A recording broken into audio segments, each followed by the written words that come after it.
Welcome back, Forgotten Crimes fans. Today we are delving into the chilling and tragic case of Jim Jones, the charismatic cult leader whose influence led to one of the most devastating mass suicides in history. The Jonestown Massacre left an indelible mark on the world, highlighting the dangers of blind allegiance and the destructive power of a manipulative leader. James Warren Jones was born on May 13, 1931, in Crete, Indiana. His early life was marked by poverty and a tumultuous family environment. Jones's father, James Thurman Jones, was a disabled World War I veteran who struggled with alcoholism, while his mother, Lynetta Putnam, worked long hours to support the family. Young Jim Jones felt neglected and isolated, and he sought solace in religion from an early age. He developed a fascination with Pentecostalism and became known for his fervent preaching and charismatic personality. In the early 1950s, Jones began his career as a pastor in Indianapolis, where he founded the People's Temple in 1955. The church initially focused on social justice, racial integration, and helping the poor, which attracted a diverse congregation. Jones's passionate sermons and promises of an egalitarian society resonated with many, and the People's Temple grew rapidly. By the mid-1960s, Jones had amassed a substantial following and relocated the People's Temple to California, establishing congregations in San Francisco and Los Angeles. During this period, he became increasingly paranoid and controlling, insisting on absolute loyalty from his followers. Jones claimed to possess healing powers and preached about an imminent nuclear apocalypse, which he said could only be survived by relocating to a safe haven. In 1974, Jones purchased a tract of land in Guyana, South America, where he began constructing Jonestown, a supposed utopian community where his followers could live free from oppression and persecution. By 1977, Jones had convinced nearly 1,000 members of the People's Temple to move to Jonestown, promising them a paradise on earth. However, the reality of life in Jonestown was far from idyllic. The settlement was isolated and overcrowded, with inadequate food and medical supplies.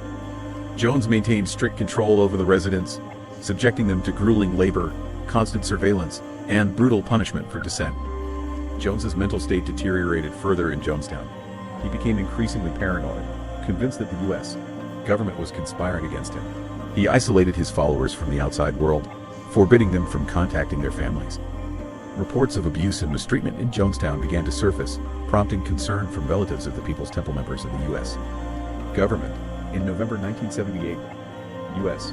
Congressman Leo Ryan, accompanied by journalists and concerned relatives, traveled to Jonestown to investigate the allegations. Initially, Jones and his followers put on a facade of harmony and contentment, but several residents approached Ryan, begging to be taken back to the United States. On November 18th, as Ryan and his delegation prepared to leave with a group of defectors, they were ambushed by armed guards from the People's Temple at the airstrip. Ryan and 4 others were killed, while several others were wounded. Following the attack, Jones initiated his final, horrific plan. He called an emergency meeting, during which he convinced his followers that the U.S. government would retaliate and destroy their community. Jones persuaded his followers to commit revolutionary suicide by drinking a concoction of cyanide-laced flavor aid. Over 900 people, including children, perished in the mass suicide, one of the largest in modern history. Jones himself was found dead from a gunshot wound to the head, believed to be self-inflicted. The Jonestown Massacre shocked the world, leaving a legacy of tragedy and raising profound questions about the nature of cults, leadership, and the vulnerability of individuals to manipulation and control. The aftermath of the massacre revealed the extent of Jones's control over his followers and the depths of his paranoia and delusion. The impact of the Jonestown Massacre on the families of the victims and the survivors was devastating.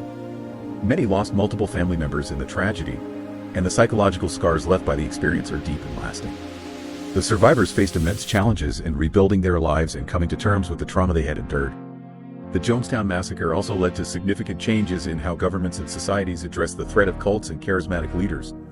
It highlighted the need for greater awareness and understanding of the psychological dynamics that enable such movements to thrive. The tragedy underscored the importance of monitoring and intervening in situations where vulnerable individuals are at risk of exploitation and abuse.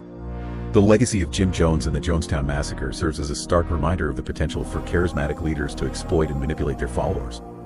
It also emphasizes the need for vigilance and critical thinking in the face of persuasive and authoritarian figures. The Jonestown Massacre remains a powerful cautionary tale about the dangers of blind allegiance and the devastating consequences of unchecked power. Jones's background and early life provide some insight into the development of his disturbing behaviors.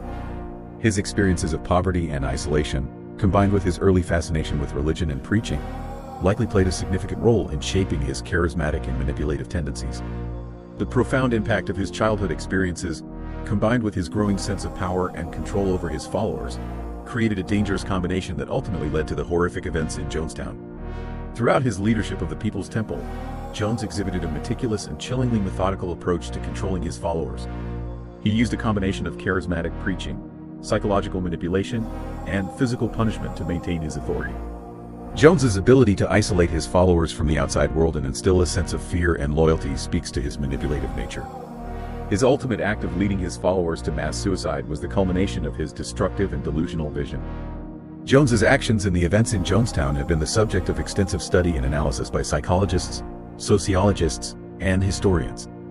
Understanding the factors that contributed to Jones's rise to power and the subsequent tragedy provides valuable insights into the nature of cults, the psychology of leadership, and the vulnerability of individuals to manipulation. In reflecting on the life and crimes of Jim Jones, it is crucial to remember the victims and the suffering caused by his actions. The random and senseless nature of the violence and the profound loss experienced by the families of the victims are a stark reminder of the real-world consequences of such monstrous behavior. The story of Jonestown is not just about the macabre details of the massacre, but also about the enduring pain and trauma of those who were affected. The fascination with Jim Jones's case, while understandable given the shocking nature of his actions, should also serve as a cautionary tale about the dangers of unchecked power and the importance of critical thinking and skepticism. The case of Jim Jones underscores the need for vigilance, awareness, and intervention in situations where individuals are at risk of exploitation and abuse by charismatic and manipulative leaders. Thanks for joining us on this episode of Forgotten Crimes. We love diving into the world of true crime, exploring the stories that grip the world and uncovering the details that make these cases so fascinating. If there's a case you're curious about or if you have any thoughts to share, let us know. Until next time, keep your curiosity alive and remember, the world of crime is as complex as it is captivating.